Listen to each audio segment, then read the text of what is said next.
Chapter 91 Escape. You are listening at Novel Full. Audio. Licking his lips, Sunny cautiously said. It's not as you think, Neff. We've been caught in a trap by the Soul Tree. It's not benevolent, it's not protecting us. In fact, it's doing the opposite. If we don't leave this island, we'll become its slaves, forever. Or until it finds someone stronger and devours us. She tilted her head and looked at him with an unreadable expression. Come on, Nephis. Remember. We've talked about this already. This whole thing was your idea to begin with. For a moment, he thought that his words had awoken the stolen memories in her mind. But her response shattered those hopes into pieces. Leave, the great tree. You have really lost your mind. Curses. Changing Star raised her sword and said in a tone that made Sunny tremble. Let Cassie go. Now. He hesitated, thinking about the best course of action. Then, he carefully placed the blind girl on the ground. All right. I did. See. Now, listen to me. I have something very important to tell you. Before he was done speaking, Nephis disappeared from his view. Realizing that he was about to be attacked, Sunny prepared to defend himself. However, a moment later, he was already lying on the ground, the tip of the silver sword pressed against his throat. Changing Star was standing above him, pale lights burning in her eyes. Well, that was embarrassing. All his training, all the experience he had won in countless bloody battles, all the power he had gained. Sunny had really thought that he stood a decent chance of standing his ground in a fight against Nephis, maybe even reaching a tie. But in the end, he had only lasted a second. One would be tempted to call this shameful display a premature capitulation. Nice one, idiot. Now stop fooling around and focus. Feeling the cold steel touching his skin, Sunny tried to move as little as possible. He was pretty sure that Changing Star wouldn't just kill him in cold blood, but it was still better to not give her any reasons to do something drastic. After all, Neff's mind was not all there. Looking up at her cold, indifferent face, Sunny strained his vocal cords and shouted in exasperation. Aster, Song, Vale. Nephis' hand trembled, making a drop of blood roll down his neck. Her eyes opened wide, full of surprise and shock. Then, a dark expression appeared on her face. Pressing slightly on the sword, she took a step forward and pierced him with a burning gaze. When she spoke, her voice was trembling with suppressed emotions. How do you know these names? Who are you? Sunny blinked, equally as surprised by her reaction. He had thought that these weird words were just a part of some code to jog her memory awake. But, as it turned out, they were not.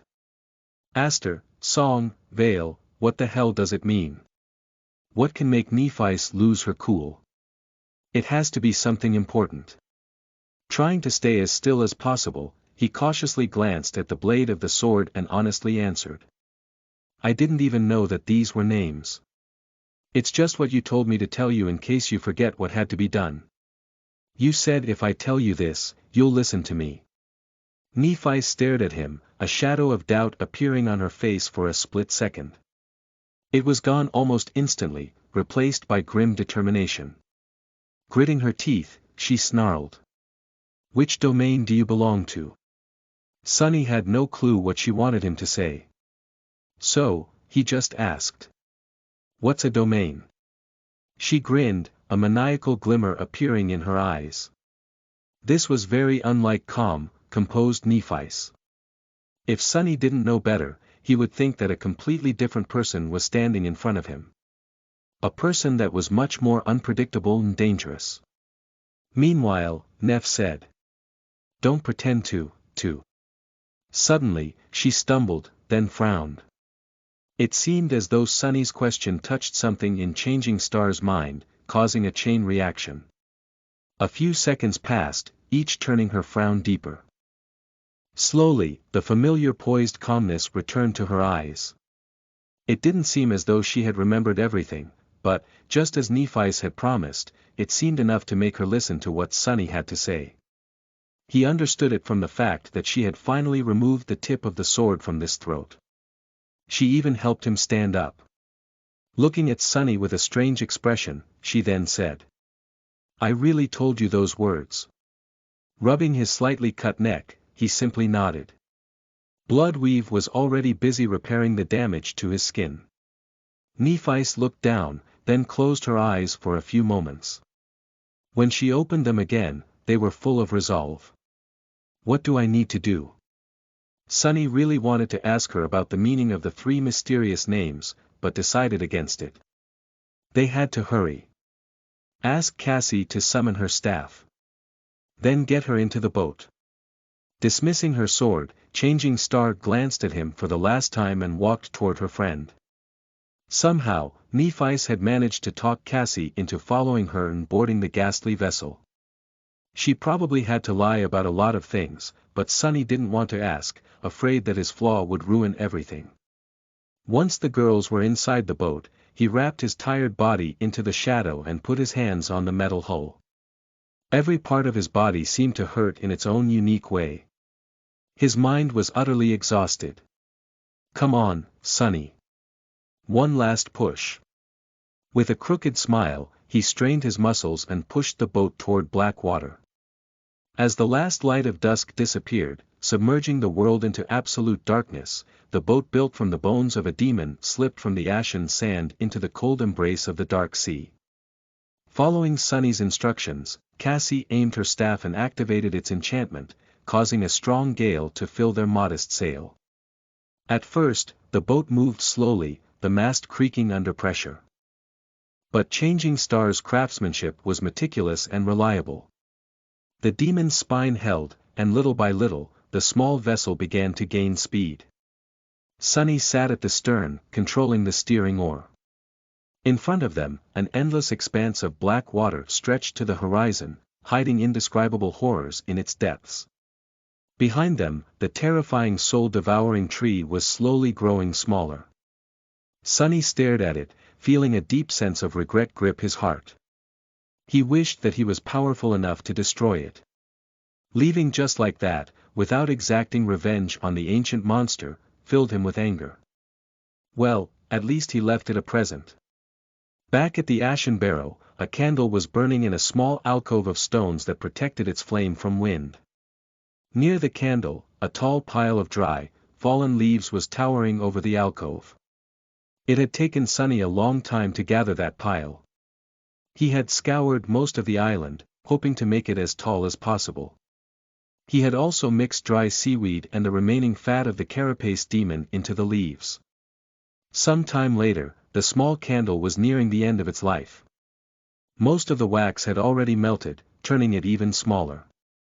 Just as the flame was about to go out, it ignited the leaves. After a few seconds, a massive, searing bonfire ignited in the middle of the island, illuminating the scarlet leaves of the evil tree. Almost instantly, the black waters surrounding the island surged with movement. Sunny was already too far away to see any of it. He didn't know if the creatures of the dark sea would be able to obliterate the soul devourer. He strongly doubted that the ancient fiend was that easy to destroy. However, with the carapace demon dead and the 3 humans meant to replace him gone, there was no one on the island to protect the gluttonous tree. Perhaps it would be seriously harmed, at least. For now, it was the best he could do. Looking back in the direction of the ashen barrow, Sunny gritted his teeth and thought. One day, I will become powerful enough to destroy that tree, these monsters, and anyone else who would dare to stand in my way. One day, I will become powerful enough to never be afraid again, of anyone or anything. Instead, all of them will fear me. He didn't notice that, just as he was thinking these words, Cassie suddenly raised her head and turned in his direction. On her face, a dark expression appeared, soon erased by uncertainty and doubt. Chapter 92 Journey into the Night. You are listening at NovelFull.audio. In the absolute darkness, a small vessel was gliding on the black surface of a restless sea. Its mast, made of a demon's spine, was straining under the assault of the winds. In the eerie silence of this vast and lightless void, the swift boat cut through the waves like a blade. No sounds could be heard except for the creaking of bones and the crashing of water against its polished metal hull. Sonny sat at the oar, steering the carapace vessel. He was guiding them west. With no moon or stars to show them the path, it was hard to keep the boat on course. But there was a mark left in his mind by the cold and menacing shadow of the Crimson Spire. Using it as a compass, he was able to navigate the treacherous waters without losing his way. Black skies above, dark sea beneath. With nothing but a thin layer of steel separating them from the tenebrous abyss, they sailed through the night. Below them, countless horrors were hiding in the cursed depths. Several times, Sonny felt gargantuan shadows moving close to the small boat, attracted by the sound of its passing. Powerless to do anything, he had no choice but to tremble in silence, praying that the terrible creatures would turn away. So far, luck was on their side. Perhaps they were too small and feeble to satiate the hunger of these ancient leviathans.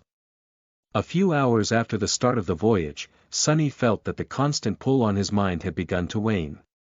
His thoughts were slowly becoming clearer, the haze of forgetfulness weakening with each minute. Soon, a ghostly sound of shattering glass resounded in his head. Instantly, the last remnants of the fog that was clouding his consciousness disappeared. He was free from the enthrallment of the soul devourer. Relieved, Sonny couldn't help but smile. However, his smile was weak and hesitant. With the effects of the mind hex gone, his usual sharpness had returned. It felt as though an invisible weight had been lifted, allowing his thoughts to finally flow unobstructed once again. Everything became clearer, as though the whole world suddenly came into focus. It was a wonderful feeling.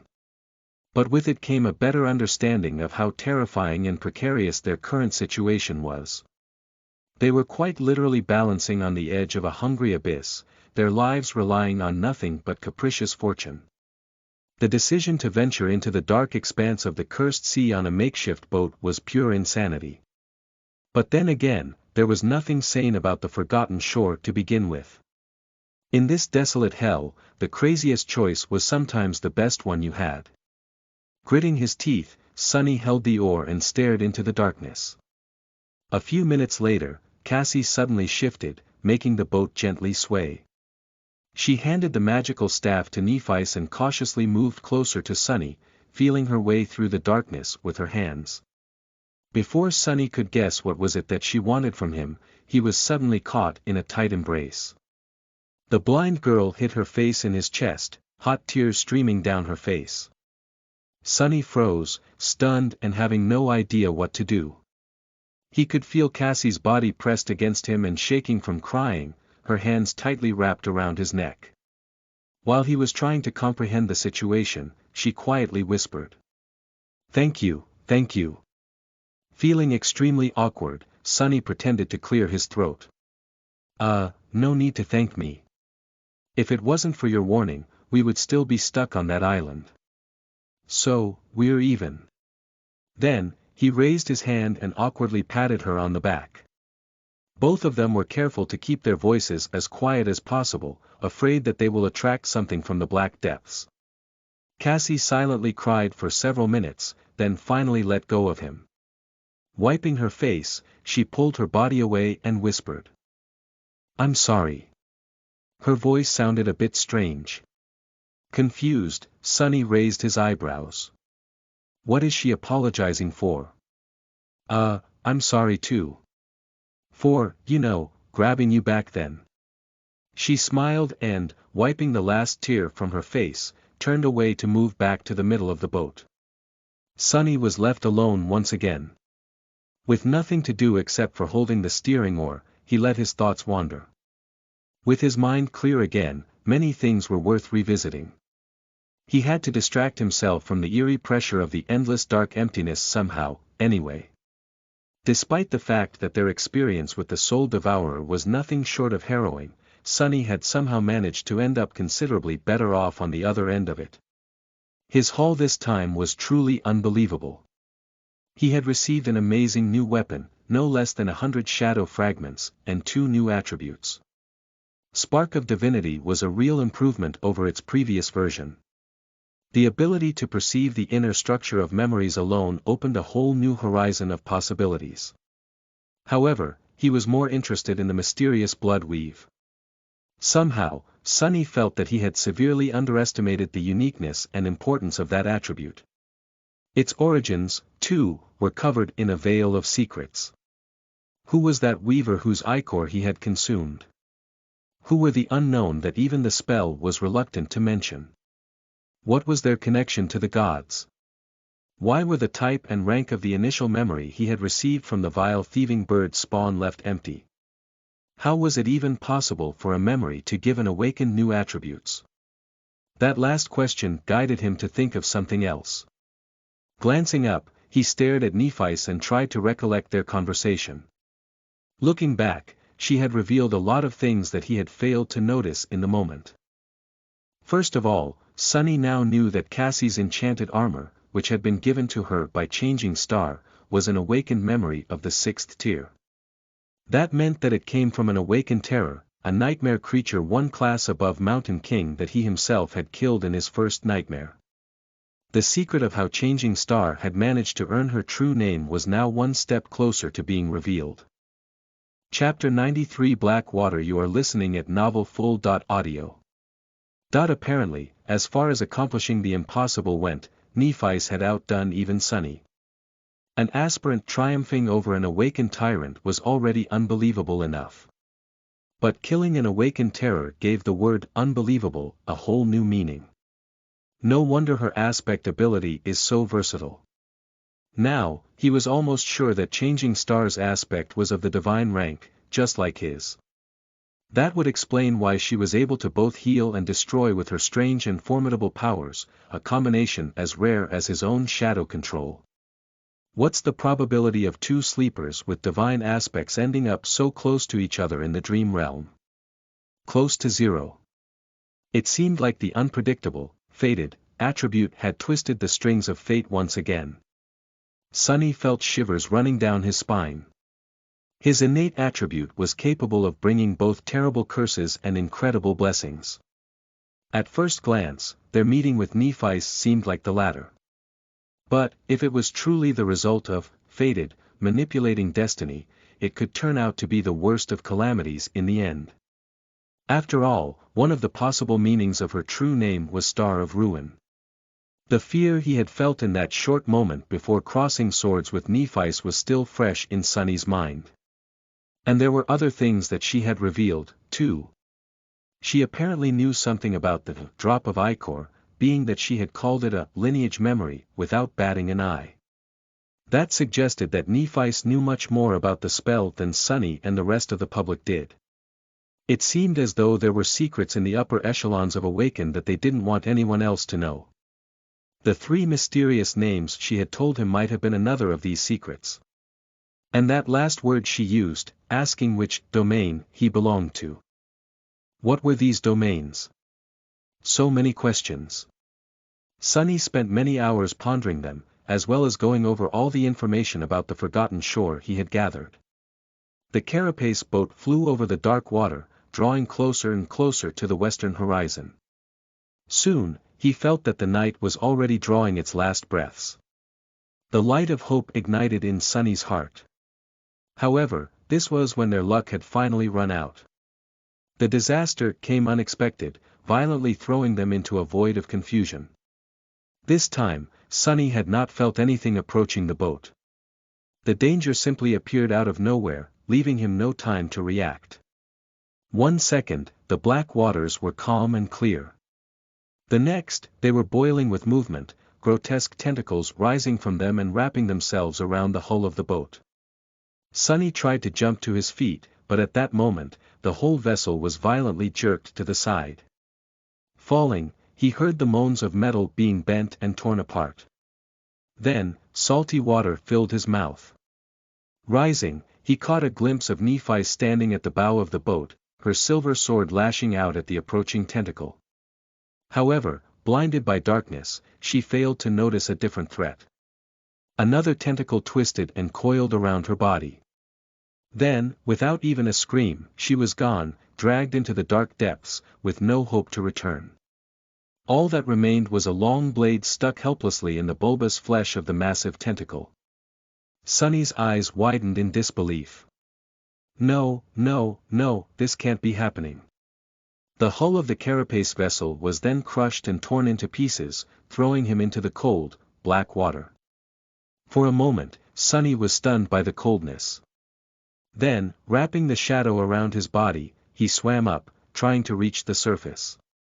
Soon, he succeeded and spun, trying to see something, anything, to give him hope.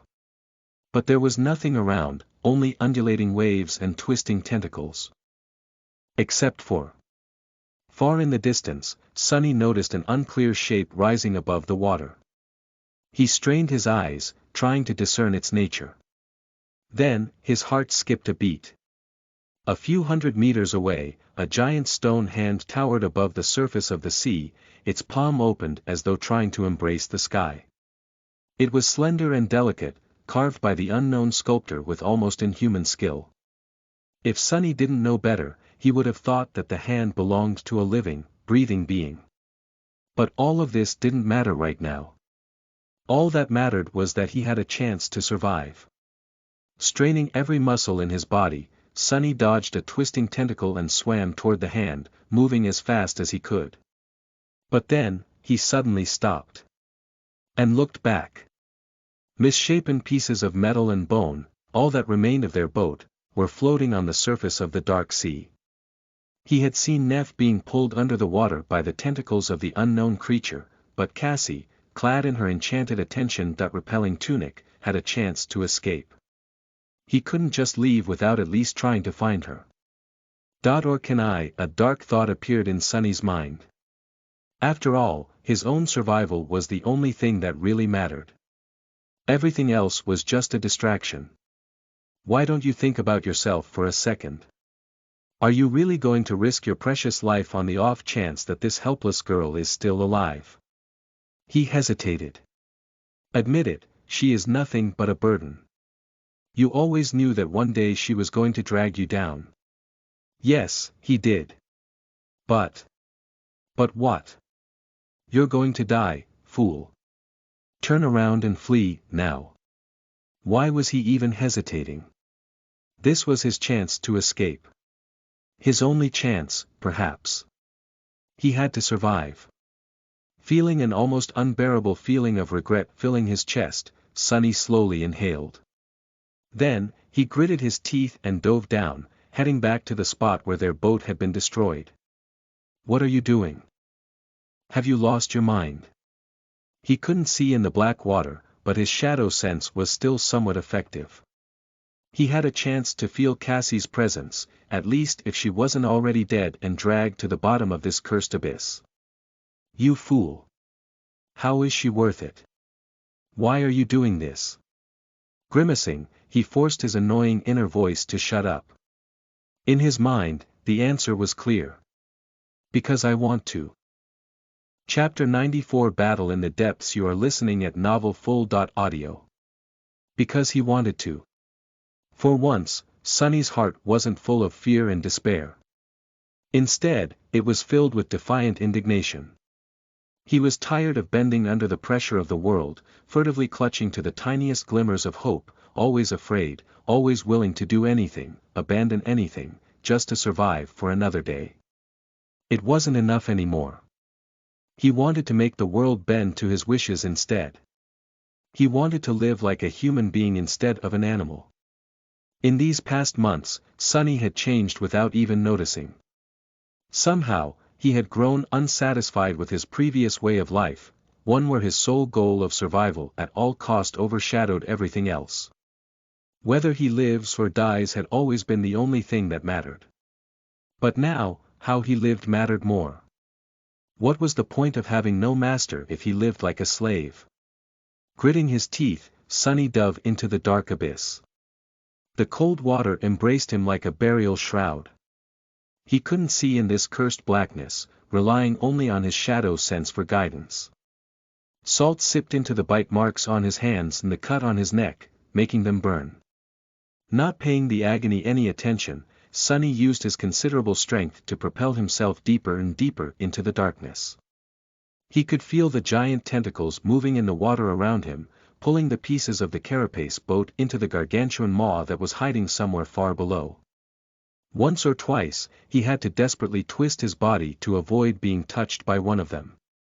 But still, no sign of Cassie. His lungs were starting to burn. Sonny dove deeper. At this depth, the water pressure was starting to affect his movements, making each stroke feel heavier. Even with his body enhanced by the shadow, there was a limit to how much it could withstand. Sonny suspected that without the blood weave, he would have suffocated a long time ago. What's worse, he felt as though he was getting closer and closer to the actual body of the unknown horror that had destroyed their vessel. He still couldn't sense its massive shape, but judging by the girth of the tentacles that surrounded him, the monster couldn't have been far. And then, Sonny finally noticed something. A short distance away from him, a small shadow was struggling against a much larger and ferocious one. Cassie. Gathering all his strength, Sonny swam toward the blind girl with as much speed as he could muster. As he drew near, he could discern the details of what was happening. Cassie was being pulled down, a smaller tentacle coiled around her body. She was still struggling, trying to get free, but her movements were growing weaker with each second. She was suffocating. Filled with fury, Sonny propelled himself forward and grabbed onto the tentacle, feeling slippery flesh throbbing in his grip. If he had any choice, he would have avoided touching that thing at all costs. But fighting underwater was tricky. If he wanted to deliver any sort of a powerful blow, he had to find some form of support first. Summoning the Midnight Shard, Sonny strained every muscle in his body and slashed across the tentacle, right below the point where it was coiled around Cassie's lower torso. He knew that he wouldn't be able to do any serious harm with that strike, which was slowed down to a crawl by the burdensome resistance of the black water. However, his amazing sword was still sharp enough to cut into the fleshy tentacle, causing a cloud of dark blood to gush out of the wound. The tentacle furiously twitched and shot sideways, as though trying to shake the attacker off. Flying through the darkness, Sonny held on for dear life and moved his blade upward, slicing the spongy flesh apart. He never hoped to chop the tentacle off with one strike. No amount of strength would have allowed that to happen. Luckily, swords were able to pierce, slash, and cut. Pushing the blade, Sonny cut deep into the tentacle. When the Tsubo was about to touch the wound, he changed his grip and pulled the Tachi down. Monster's flesh spread apart under the razor-sharp blade, barely offering any resistance. A torrent of blood surged out, and with the last push, the tentacle was completely severed. Sonny was finally able to turn his attention to Cassie to see how she was doing. What he sensed made him scowl. The blind girl was barely conscious. He needed to get her to the surface as fast as possible. Pushing away the twitching remains of the tentacle, Sonny dismissed his sword and grabbed Cassie across the torso, feeling how cold her skin was through the thin fabric of her tunic. Weakly, she tried to resist, not realizing that it was him and not the monster. Pressing the blind girl to his chest, Sonny turned his head up and felt a wave of desperation crashing against the walls of his mind. His lungs were in agony, no air whatsoever left in them. His body was slowly losing its strength, full of terrible pain and thirsting for a breath of fresh air with maddening intensity. Even if he could see anything, at this point, his vision would have begun to darken. And they were so far away from the surface. What's worse, the horror of the depths was now alerted to his location. Countless tentacles were already moving, surrounding them in an impenetrable barrier of flesh. A second or two later, they would be crushed to death in the devastating embrace of the sea monster. Sonny didn't know how to save them. But he wasn't going to give up, no matter what. Making an arduous stroke with his one free hand, he held tightly onto Cassie and swam up. The tentacles were approaching, blocking all paths of escape. Sonny gritted his teeth and... In the next moment, the water around them suddenly turned pure white. An incandescent radiance filled a vast expanse of the cursed sea, obliterating any sign of darkness. The explosion of light was so intense that it pierced through Sunny's eyelids and hurt his eyes. It was as though a miniature sun had ignited somewhere far below them, turning the endless black abyss into a pristine white void. Tidal currents of radiant water surged tumultuously, throwing the world into disarray. The gargantuan tentacles convulsed and writhed madly, as though in the throes of unbearable pain.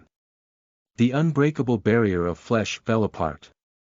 Sunny wasn't about to let this chance go. Straining his suffocating body, he swam to the surface, dodging the writhing tentacles. With the furious white sun burning in the depths below, he could see their shapes clearly. Moving faster and faster, he propelled himself up with everything he had left. Sunny knew that surfacing that fast was dangerous, but there was no other choice. Both Cassie and himself did not have a lot of life left in them. They needed air. Although it seemed like an eternity, the white radiance began to dim just a few moments later. But it didn't matter. Sunny was already past the barrier of tentacles, swimming up with desperate speed. He was afraid that they wouldn't make it.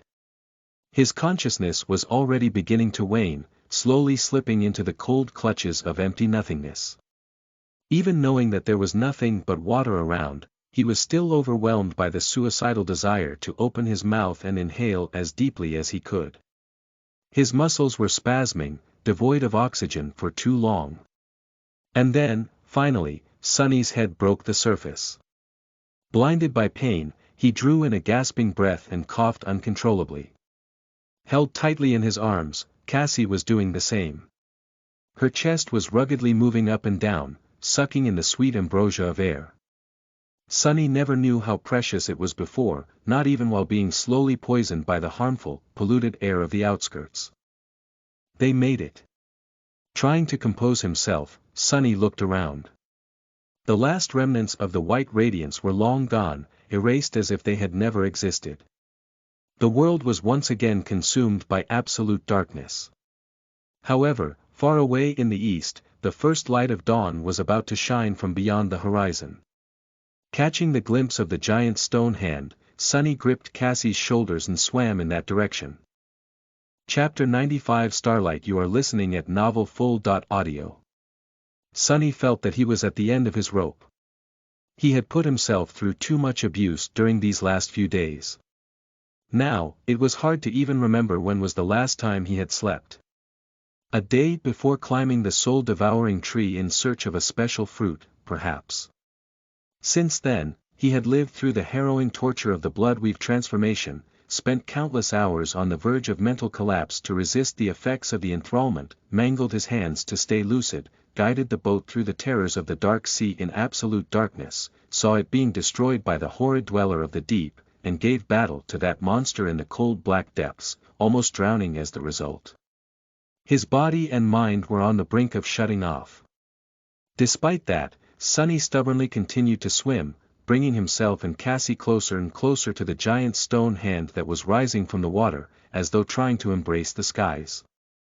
The dark sea was surging around him, still reeling from the effects of the light explosion that had rocked it some time earlier. Tall waves were threatening to drown the two sleepers, throwing them around like toys. Struggling against them was a hard task. And still, he persisted. The dawn was drawing close, but for now, there was still nothing but cold, darkness and danger all around them. Any second, something could rise from the depths of the abyss and put an end to their desperate attempt to save themselves. At least the tentacles were gone, perhaps scared away by the pain of being exposed to the searing light.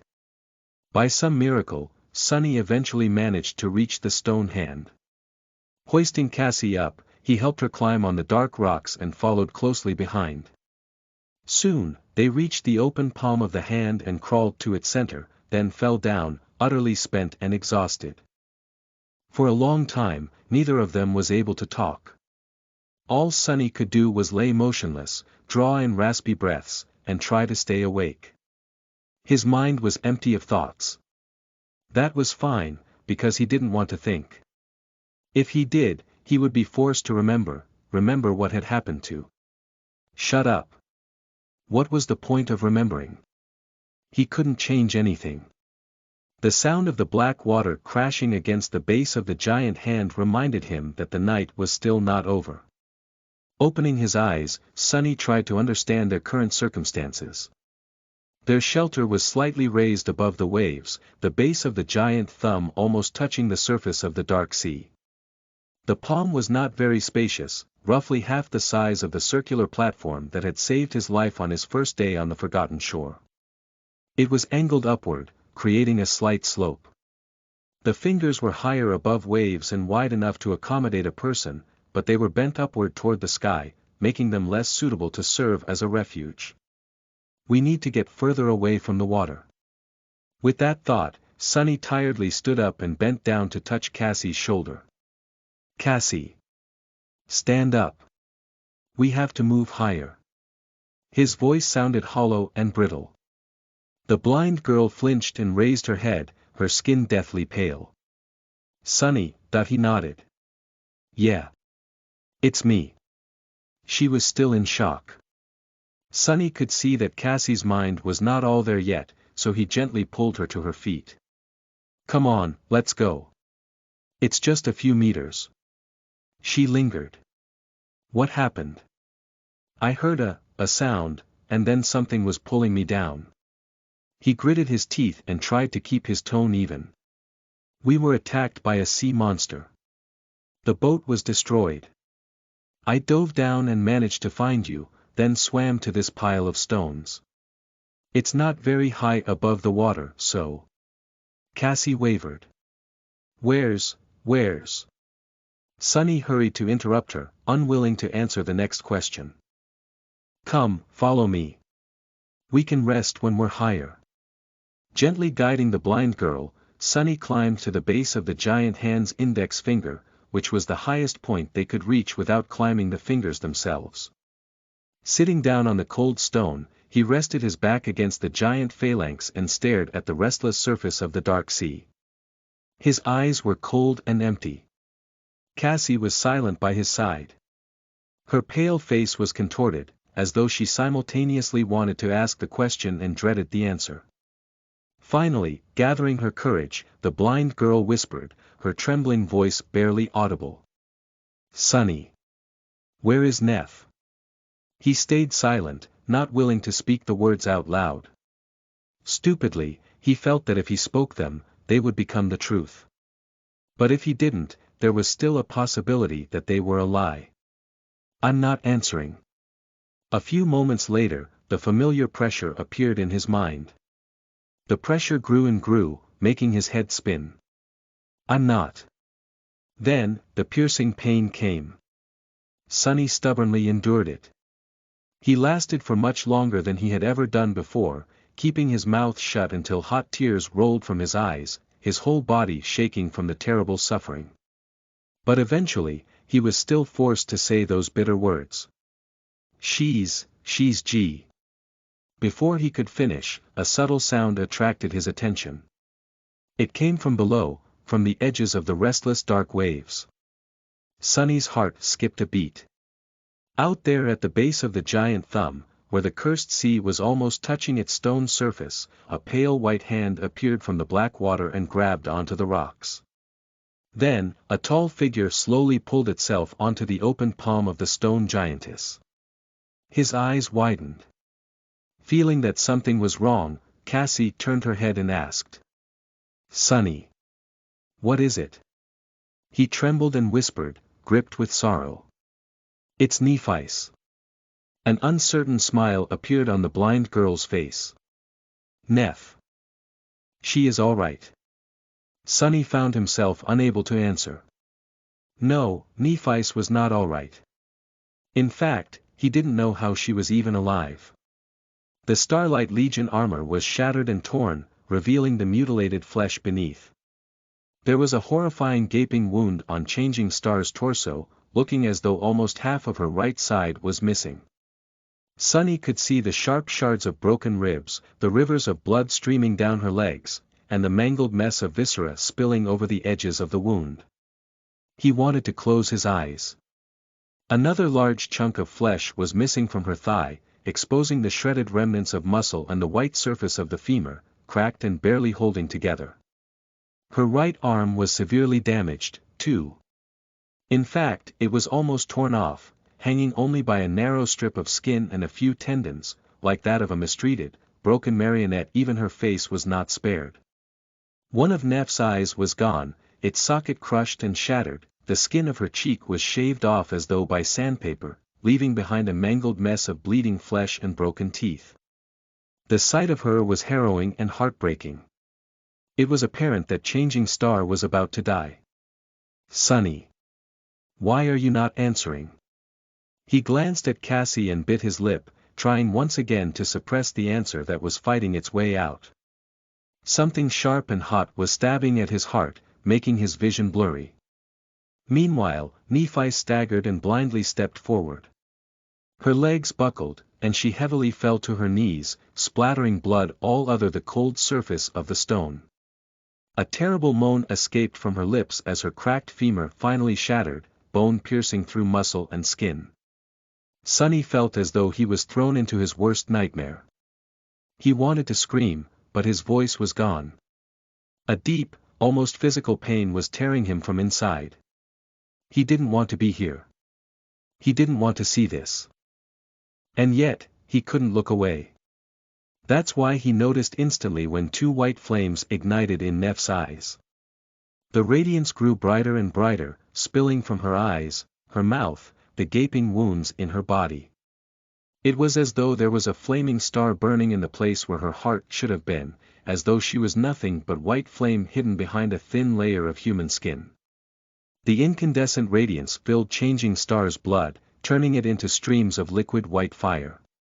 As Sonny watched, frozen in place with his eyes opened wide, that fire began to melt and reshape her flesh. Slowly, her muscles repaired herself, her organs returned to their places, her bones reassembled themselves from the shards. Where there was nothing to replace a missing part, the fire took its shape and solidified. With a terrible scream, Nephi grasped her almost severed arm and tore it away, then pressed it to the stump that was bleeding with white flame. Soon, the mangled halves melted together, becoming whole again. Shocked, he saw every terrible wound on her body heal, washed in the purifying fire. Soon, there was nothing but pristine white skin showing through the wide gaps in the shattered armor. Nephi raised her head, looking at them but not seeing anything. There was no recognition in her gaze, all understanding destroyed by the cruel crucible of the sacred fire. Then the last daughter of the immortal Flame clan closed her eyes and fell to the ground, losing consciousness. Finally, the first rays of sunshine appeared from beyond the eastern horizon. The dawn was coming. In the end, Nephi had remained unconscious for an entire 2 days. On the third day, she finally opened her eyes and slowly rose, looking around with subtle confusion. Her face, as usual, was calm and indifferent. However, she did flinch a little when her gaze fell on Sonny, who was sitting at the top of the giant hand's index finger and grinning from ear to ear at her. Frowning, Changing Star looked herself over, noticing the embarrassing gaps in her armor, and said, "Why are you smiling?" Sonny gave her a mischievous wink and shrugged. "Look behind you." Lingering for a few seconds, Neff sighed and turned around, wondering what is it that he wanted her to see. Behind her, a dark expanse of land was rising above the slope of the colossal crater. And on it, a tall city wall built of gray polished stone was towering over the giant chasm of the abyss. It looked ancient but still impenetrable, able to withstand the crushing pressure of the dark sea for 1,000 more years. They've made it. That had found the human castle. End of Volume 1. Child of Shadows. Chapter 96 Exile. You are listening at NovelFull.audio. Wake up, Sunless. Your nightmare is. Shut the hell up. Trying to remain in the blissful embrace of sleep, Sonny hissed through his teeth and stubbornly closed his eyes tighter. He was warm and comfortable under the blanket, on his own bed, where all the problems of the world seemed less serious and dire. For a moment, there was silence. That's better. Wake up, Sunless. You're. God damn it. Thrusting one arm from under the blanket, Sunny summoned one of his memories. Immediately, a triangular leaf-shaped throwing dagger appeared in his hand, only to be thrown blindly at the source of the irritating voice. Missing its mark, the kunai clinked against the stone wall and fell to the floor. However, the voice did fall silent. Sunny sighed. It was already too late. He was awake. Far in the distance, the waves were starting to crash against the city wall. The night was coming, so it was time to get up. Opening his eyes, Sunny sat up and looked around. His room was beautiful and spacious. The stone walls were engraved with intricate patterns, creating an atmosphere of sanctity and elegance. The furniture was made out of pale polished wood, with several mismatched pieces that Sunny had scavenged from different places himself. The room had no windows, however, there were light wells cunningly hidden here and there. Sadly, the ingenious system of mirrors that was supposed to bathe the hidden chamber in sunlight was long destroyed, leaving only darkness inside. Sunny didn't mind. In fact, this was one of the features of his secret lair that he enjoyed the most. Darkness was his best friend. Yawning, he stood up and rubbed his face to chase away the last remnants of sleep. His long, dirty hair was getting in the way, so he moved it back. Let's make some breakfast. But first things first. Sunny moved his hand, pulling on the invisible string that connected his wrist to the ring-shaped pommel of the kunai. The throwing dagger jumped into the air and landed on his palm. This was a trick that had taken Sunny quite some time to master. In the beginning, he almost lost a couple of fingers while trying to learn how to control the flying blade. Walking over to a wall empty of engravings, he used the kunai to scratch a small line into the stone. All around it, there were dozens and dozens of similar lines, grouped neatly into sets of 5. It had already been 4 months since Sunny came to this loathsome, godforsaken city. Many things had happened during that time. Cassie's vision turned out to be true. Far in the west, they indeed found a vast, ruined city surrounded by tall walls, with monsters wandering its narrow streets. And in the center of the city, there was a hill with a magnificent castle standing on its top. Miraculously, the castle was full of people. However, they weren't awakened, as the 3 of them had hoped. Instead, they were, each and every one of them, mere sleepers. Because they were no gateway in the castle. Hundreds of humans, those who had managed to survive the lethal hellscape of the Forgotten Shore due to their strength or luck, were stuck there with no hope of ever returning to the real world. It was nothing but a graveyard of hope. Remembering his first days in the castle, Sunny couldn't help but laugh out loud. Oh, what a fool he had been. So full of hope and newfound faith in humanity, where's that faith now, huh? Laughing hysterically, he bent over and slapped his knees. Oh, that's funny. Good one, Sunny. What do you think about that, buddy? The shadow didn't respond, staring at him with reproach. Its silence only made Sunny laugh louder. He just couldn't stop. To be honest, he had gone a little bit insane some time ago. Probably around his 3rd week of living alone in the city. He was more or less alright after leaving the castle due to that unfortunate falling out with, well, it didn't matter. To no Elda, and the point was that on his 3rd week, that damn bastard of a knight had almost disemboweled him, leaving Sunny no choice but to crawl away while using his own 2 hands to stop his intestines from falling out. After finding his way to a secluded ditch and lying there for a few days, too weak to move and simply waiting to die, with not a soul around to help him, Sunny wasn't quite the same. Good times. Anyway, he survived. Dismissing the kunai, Sunny walked over to a table that he had scavenged from the ruins of a library and glanced at the gray rock that was lying in its center. No matter how you looked at it, it was just an ordinary rock. However, as soon as Sunny's gaze fell on it, the rock spoke. Wake up, Sunless. Your nightmare is over. That rock was, in fact, one of his most valuable memories. In all ways except for one, it was indeed just a rock, which was already useful enough. There were a lot of things that someone as devious as Sunny could accomplish with the help of a rock. However, this particular rock was also capable of parroting different sounds, which made it simply priceless. Right now, it was parroting Sunny's own voice. "Wake up. You vile thing." Struggling with the irrational desire to turn the parrot rock into dust, Sunny dismissed it and removed a piece of cloth from the table. Beneath it, a few strips of monster meat lay on a silver platter. He had hunted this monster himself, which was not an easy task in these parts. In fact, as far as Sunny knew, he was one of the very few people capable of hunting in the city alone. The reason for this was that most of the nightmare creatures populating it were of the fallen rank, with only a handful of weaker ones hiding here and there. No one was crazy enough to hunt the fallen monsters. Instead, large hunting parties used experienced guides to avoid these powerful creatures while searching for easier prey. But to Sunny, singling out stray awakened monsters were comparatively easy. He hunted at night, using deep shadows to make himself nothing short of invisible. If he didn't want to fight a fallen abomination, he didn't have to. Most of the time. In any case, he never went hungry. Sunny grinned and said in a deeply satisfied tone.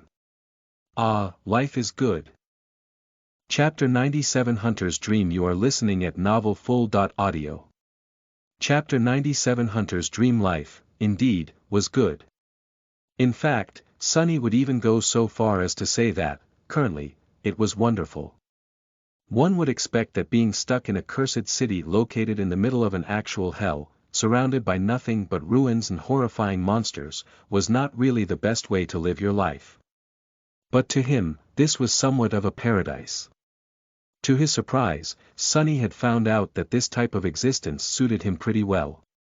He had no obligations, no need to worry about the future and, most importantly, was not required to interact with other humans. Humans always made things hard and complicated. He was sick of them. Being on your own was much better. He didn't have to pretend to be someone else, force himself to behave differently from how he wanted to, and strain his mind trying to understand people's convoluted feelings. For the first time in his life, Sunny could simply be himself. Turns out, his true self was very easy to please. He had no shortage of interesting things to do, explore, and kill. His life was very entertaining and comfortable, all things considered. It was at least way better than his pathetic existence in the outskirts, back in the real world. The key to this harmonious feeling was very simple. It was to have no hope. Sunny discovered that hope was the true enemy of peace. It was the most vile and poisonous thing in the universe. If there was even a glimmer of hope to return home, he would have been desperate, full of anxiety, and probably in the middle of some insane disaster right now. Like he had always been before. But without hope, things were simple and pleasant. He really couldn't wish for more. Keep telling yourself this crap. You might really believe it. Sunny grinned. What is there to believe? It's the truth. The shadow silently shook its head, long accustomed to his crazy tirades. Lately, Sunny had been talking with himself a lot, having long arguments that sometimes descended into screaming matches. It was a good way to pass the time. A bit later, he emerged from his secret chamber. Sunny's lair was situated in the upper part of a ruined cathedral, the entrance hidden behind a tall statue of some unknown goddess. There was a small balcony that allowed him to observe the grand hall of the temple over the goddess's shoulder, concealed from sight by the strands of her stone hair. The balcony was really high above the floor, making it impossible for any creature to climb on it by accident. Falling down would certainly kill a normal human. Sunny had discovered the hidden room while spying on the bastard that had gutted him. He had entered the cathedral through the hole in its roof and landed on one of the wide support beams, then walked across and accidentally noticed the small balcony. That's how he and the bastard had become neighbors. The bastard was, in fact, the guardian of this place. He patrolled the Grand Hall, killing anyone who dared to come inside. Sunny saw plenty of powerful nightmare creatures fall to his sword, cleaved apart without much effort. Of course, the bastard was a nightmare creature of considerable power himself. Sunny was pretty sure that he was at least a devil. Sharing the cathedral with a devil was very convenient. Sunny could sleep easy knowing that no monster would be able to reach the inner sanctum alive. Of course, he had to be careful to never be seen by his murderous roommate. On the upside, he could observe the devil as much as he wanted, waiting for a chance to exact his revenge. Sunny was hellbent on killing the damn knight, eventually. The bastard had to die. But before that, Sunny had to become stronger. Much, much stronger. Walking across the beams of the cathedral, he approached the hole in the roof and climbed through it. Outside, the night was already reigning over the world. It was time to hunt. A skeletal, hunched figure was slowly walking along the narrow street of the cursed city. The creature had long arms that ended with vicious claws and a deformed head with a wide mouth full of razor-sharp fangs. Even with its back bent, the monster was at least 2 meters tall.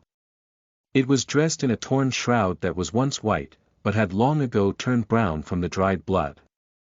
This was Sunny's prey. The creature, which was called a blood fiend, was among the weakest dwellers of the cursed city. It was merely an awakened monster, barely intelligent and comparatively easy to kill. Of course, nothing was really easy to kill here. After all, each and every human on the Forgotten Shore was just a dormant beast. Despite the fact that they shared the same rank and class, blood fiends were less formidable than carapace centurions in terms of strength and speed. However, that was only until they smelled blood, which sent them into a murderous frenzy. In that state, these fiends were a true menace. Pathetic, Sunny thought, stalking the nightmare creature from the shadows. He had killed a few of these monsters in the past and had a great time each time, well, except for this one encounter where he had accidentally scratched himself on a sharp stone. That was not fun at all. Time to die, you ugly freak. The blood fiend was just about to turn the corner when a sudden sound attracted his attention. With unnatural speed, the monster turned around and fell on all fours, his sensitive ears picking up the slightest rustle. Then, he took a few careful steps forward and stopped at a certain spot. In front of the fiend, an ordinary looking rock was lying on the ground. A second later, the rock suddenly spoke. "Behind you," it said politely. The creature froze for a moment, then turned around with lightning fast speed. Something whistled in the air, and the upper part of the blood fiend's body separated from the lower. Still refusing to die, the monster reached out with its long arms. Too slow. Sunny slashed with the midnight shard, severing one of the arms at the elbow. Continuing the motion, he took a quick step forward and performed another strike, this time piercing the creature's skull. The tip of the tachi entered through one of its eyes and exited through the back of the head. All of it took less than a second. By the time both parts of the monster fell to the ground, Sunny had already retrieved his sword. Looking up with expectation, he smiled and waited. "Come on, say it." As if answering his call, the spell whispered. "You have slain an awakened monster, blood fiend. Your shadow grows stronger." Sunny grinned. "Ah, thank you kindly. You're so sweet." The runes shimmered as they appeared in the air in front of him. Looking down, he read. Shadow fragments. 398/1000. Just 2 fragments away from 400. These days, he was progressing at a very respectable speed. In the beginning, back when he had not known the city and the creatures that populated it, Sunny was lucky to get a few fragments in a week. He had also been much more prone to ending up bloodied and one step away from death. But now, things were slowly changing. He couldn't even remember the last time he felt compelled to say goodbye to life. Ah, you idiot. You just had to go and think that out loud, huh? Just as he finished that thought, a distant sound of footsteps reached his ears. Chapter 98 Uninvited Guests. You are listening at NovelFull.audio. Sunny looked grimly at the corpse of the blood fiend, then in the direction of the approaching footsteps. Who was crazy enough to remain in this cursed city during the night? Only a complete lunatic would do something that stupid. All the sane people were long gone from the streets, not to mention that very few were willing to enter the ruins to begin with. A dark shadow flowed from the tip of the midnight shard's blade. Coalescing on the ground, it stared at him with sarcasm. Sunny stared back. What? The shadow shook its head and didn't answer, forcing him to turn away with a confused shrug. Whatever. Ah, it seems we have guests. What to do, what to do? The place is a mess. Looking around, Sunny sighed, glanced at the corpse of the monster once again, and summoned the kunai. The smart thing to do was to run away. Who knew what exactly was producing those footsteps? Maybe it was a group of people, maybe it was a nightmare creature with a lot of feet. It was better not to find out. He wasn't done with the hunt yet. He still had to get his trophies. Go take a look. Sending the shadow away, Sunny kneeled and began to cut the tough flesh of the dead creature. Without the enhancing effect of the shadow, slicing the blood fiend apart was not as easy. However, he still managed to find the first soul shard rather quickly. One more to go. Meanwhile, the shadow had discovered the uninvited visitors. 6 humans were cautiously walking along the narrow path in the stone ruins, lighting their way with a ghostly blue lantern. They were all rugged men, wearing mismatched suits of armor and armed to the teeth. Their eyes were cold and hard. Sunny raised his eyebrows. My, oh my. They really are people. What is a bunch of Gunlog's thugs doing outside the castle walls in the middle of the night? Gunlog was the owner of the castle and the self-proclaimed king of this odious place. Every sleeper on the Forgotten Shore was forced to either serve him or pay him tribute. Even still, the latter usually didn't live long. Dismissing the Midnight Shard and the Parrot Rock, Sunny concentrated on searching for the second soul shard. He wanted to be gone from the street before these gentlemen arrived. But the circle of blue light was approaching too fast.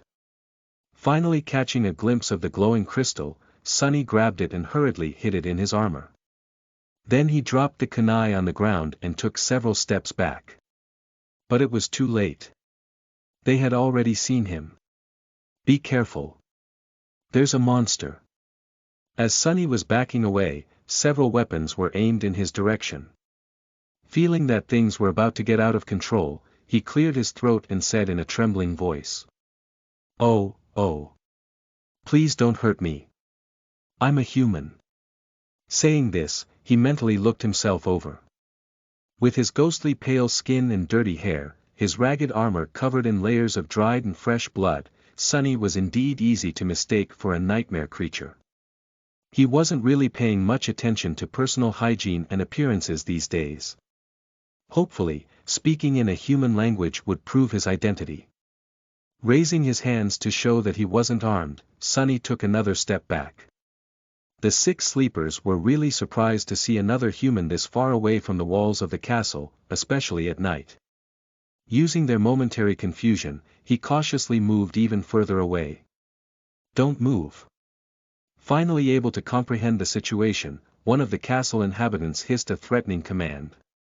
Sunny obediently froze, careful not to make any sudden movements. The unexpected guests proceeded to come closer, glancing at the corpse of the blood fiend as they walked past it. One of them was taller and better equipped than the rest. Piercing Sunny with a menacing gaze, he approached him and stopped 1 or 2 steps away. The man was older than Sunny by a few years. He was tall and muscular, with a patchy beard covering the lower part of his face and a mean look in his watery blue eyes. From his demeanor and memories, it was easy to tell that the leader of the group had spent no less than 3 years on the Forgotten Shore. He had experience and time to grow stronger than most sleepers here. However, it was also apparent that he wasn't really high up in the ranks of Gunlog's army. Otherwise, his equipment would have been much more impressive. Still, the heavy battle-axe that was resting on the man's shoulder looked really sharp. It would take him only a second to bring that thing down on Sonny's head. "Who are you? What the hell are you doing here?" Sonny blinked a couple of times, then gulped and answered carefully. I'm Sunless.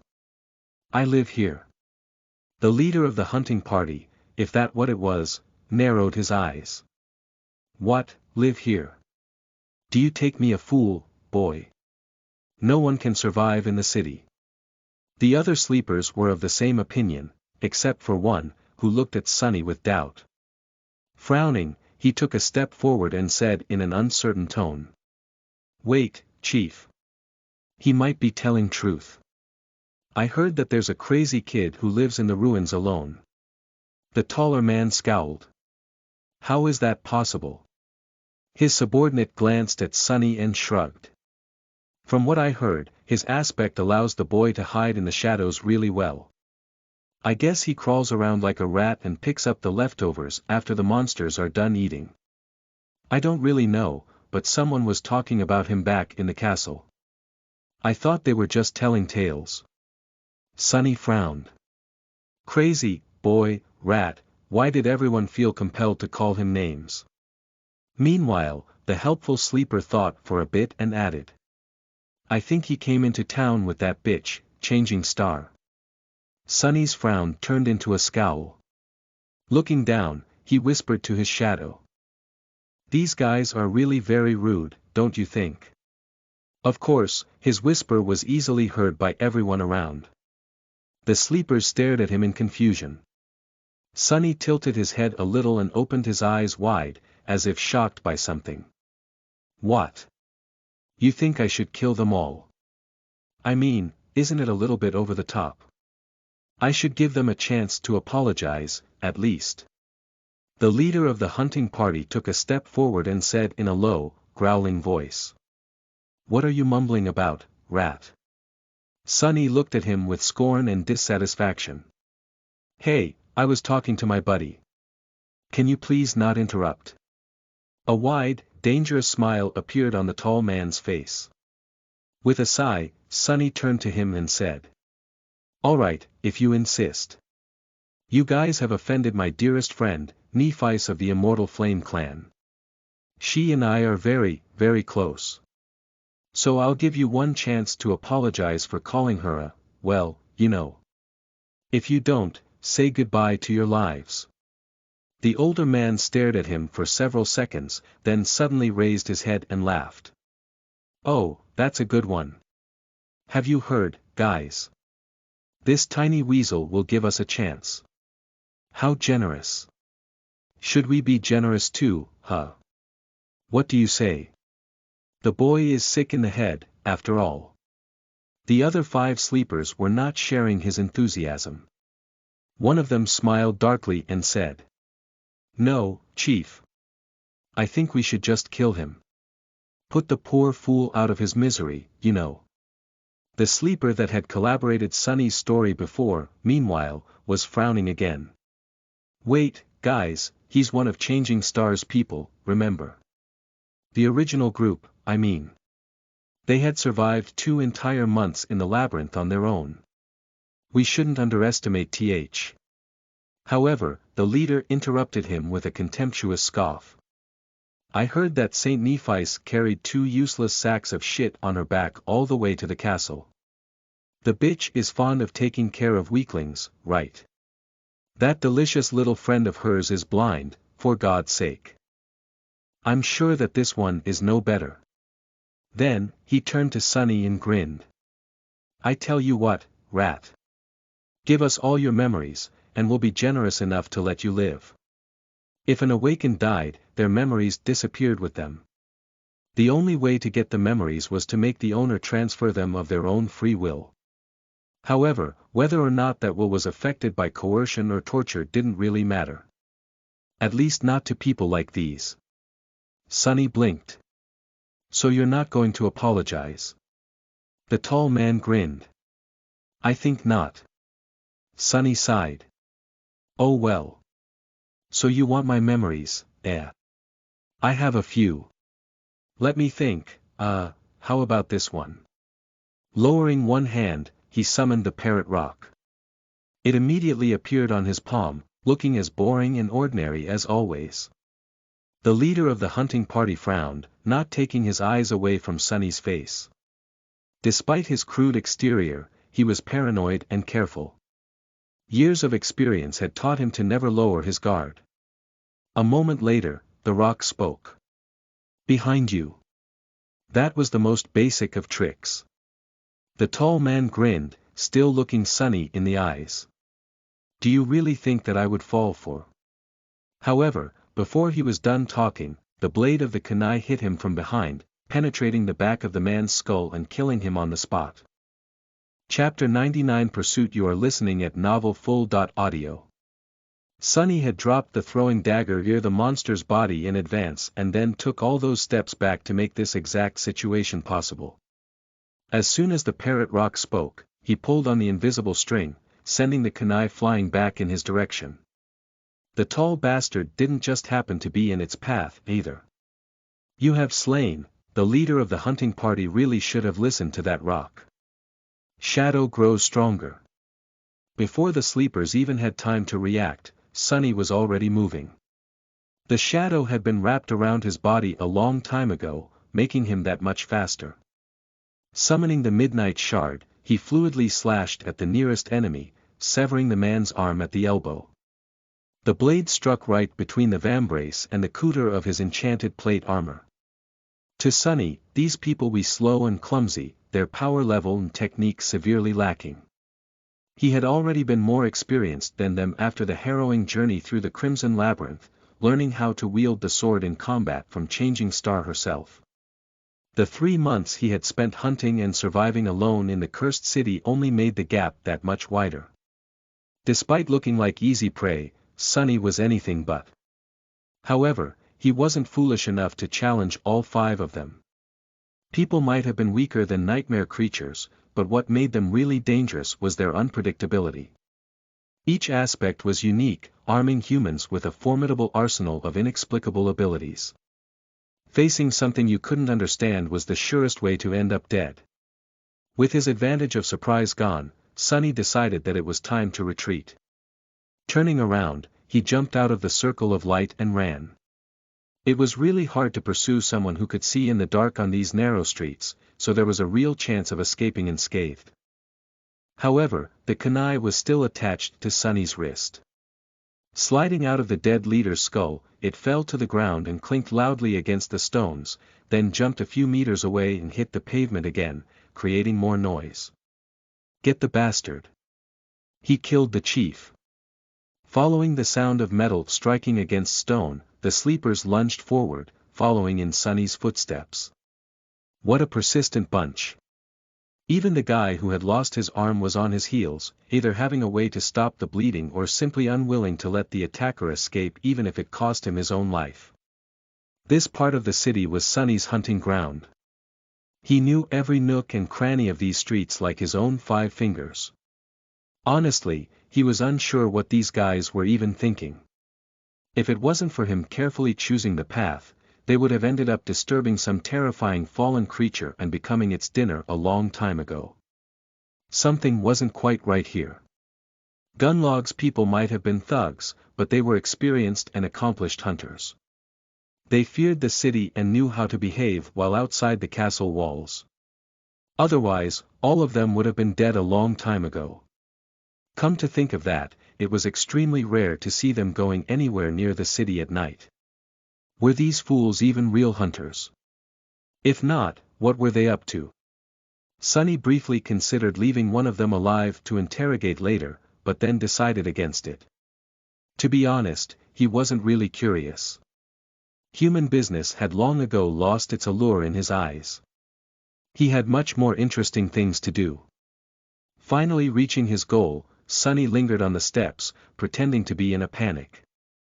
The 5 sleepers were once again able to lay eyes on their victim.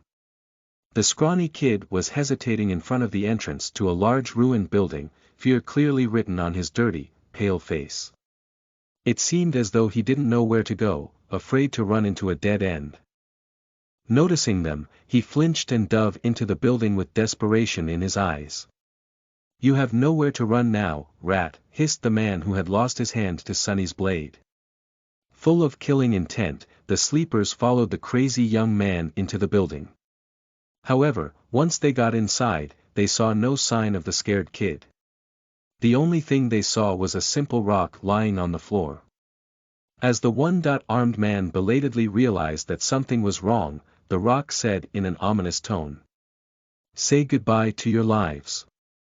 A second later, a massive silhouette stepped out of the darkness. The man's eyes widened as the figure of a regal knight clad in a menacing black armor reflected in them. The creature was more than 2 meters tall, his Gothic armor forged from a lusterless, anthracite steel. Every part of the armor was decorated with intricate engravings that told a tale so horrifying that anyone would go insane from looking at them for too long.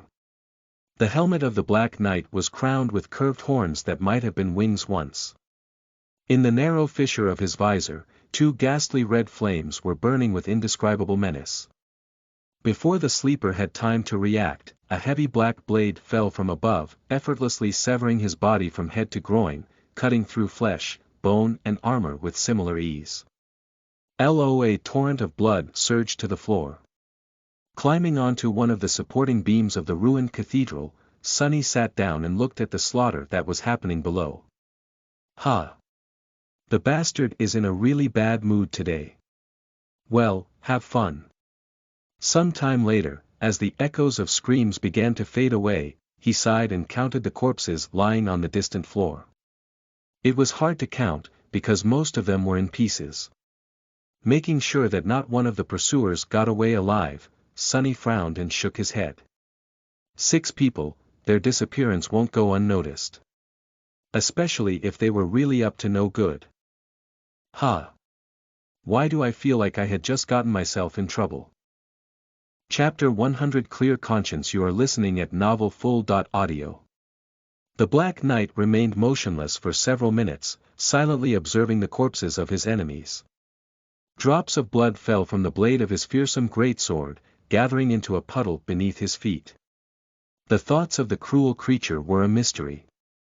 To be honest, Sonny wasn't even sure that this unstoppable mountain of murderous black steel was sentient. In that regard, the monstrous inhabitants of the cursed city were a bit strange.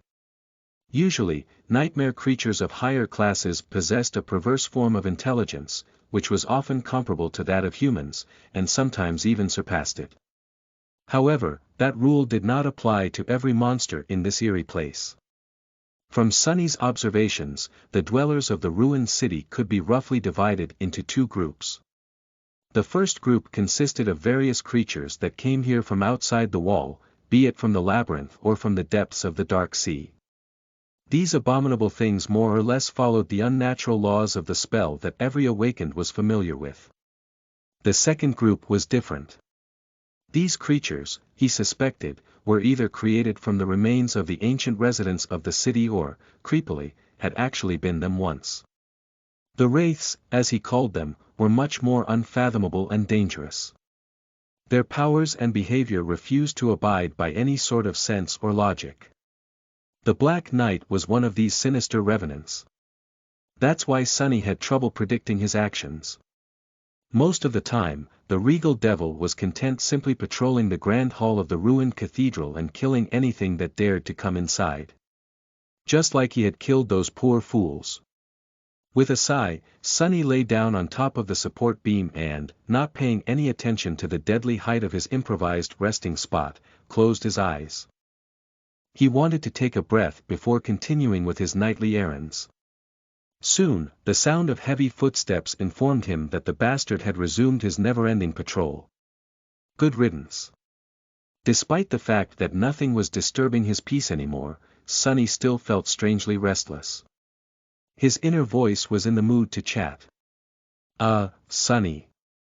Aren't you forgetting something? He frowned. What was there to forget? He was just catching his breath before going out again. He also had to wait for the right moment to scavenge through the possessions of these dead hunters. You just killed 6 people. Don't you feel guilty? Sonny was a little startled by this question. Curious, he listened to his emotions and came to the conclusion that no, he did not feel guilty at all. This was his third time killing a human being. Granted, the first time happened inside a nightmare, where people were supposed to be simple illusions. However, Sonny wasn't sure that he believed in this theory. The old slaver's anguish had felt awfully real to be just a figment of his imagination. The second time, well, he didn't want to think about that. That happened in the castle, anyway, and that part of his life was over. The third time was the cleanest of them all. Those thugs were going to rob and kill him, anyway. Sonny had seen through their intentions long before pulling on the invisible string and sending their leader into the cold embrace of death. He could have tried to run away, but they were very rude. If the thugs had insulted just him, Sonny might have tried to end the confrontation without bloodshed. However, they insulted Nephice. Bastards deserved to die. Despite the fact that his relationship with Changing Star had become strained, he still cared about her a great deal. Leaving the castle did not mean that he had forgotten their friendship. It's just that, there were more reasons to leave than to stay. With a sigh, Sonny summoned the beautiful bottle made out of patterned blue glass. This was the farewell gift that Cassie had given him before their parting. He cherished this memory very much. Bringing the bottle to his lips, Sonny took several sips of cold, delicious water and opened his eyes. He didn't want to rest anymore. Better to get moving. Before venturing out again, Sonny returned to his room and walked over to a large iron chest that was standing in one of its corners. Exerting some strength, he lifted the heavy lid and admired his treasure pile. Inside the chest, more than 100 beautiful soul shards were glowing softly in the dark. The sight of them always lifted Sonny's mood. Despite the fact that he himself had no use for the soul shards, they were still a valuable resource. Here on the Forgotten Shore, shards were a form of currency among the sleepers. 100 of them was an unimaginable amount. After a lifetime of being a pauper, Sonny was finally rich. Money, I have so much money. If a person wanted to live inside the castle walls, they had to pay a tribute of 1 soul shard every week. Those who could not afford it were forced to remain outside, living in a makeshift settlement just beyond the gates, which was often attacked by the monsters. Even so, they had to pay for food or go out and hunt themselves, which more often than not led to their deaths. With how much Sonny had gathered in these 3 months, he would have been able to live in the comfort of the castle for years, if he wanted to. Which, of course, he did not. Why would he pay for accommodations when he already had a palace of his own? One with no noisy neighbors and a fearsome guardian protecting the premises, no less. Putting 2 new soul shards in the chest, Sonny glanced at his dragon hoard one last time and closed the lid with a satisfied smile. Perhaps it was time to visit the castle again and buy a few things. No. He had already bought everything he needed the last time. Spending too many shards would make people doubt that he was as pathetic as everyone thought he was. Of all the sleepers in the castle, only 3 people knew that he was not just good at hiding in the shadows and avoiding danger. They were Nephice, Cassie, and Castor. That damn bastard.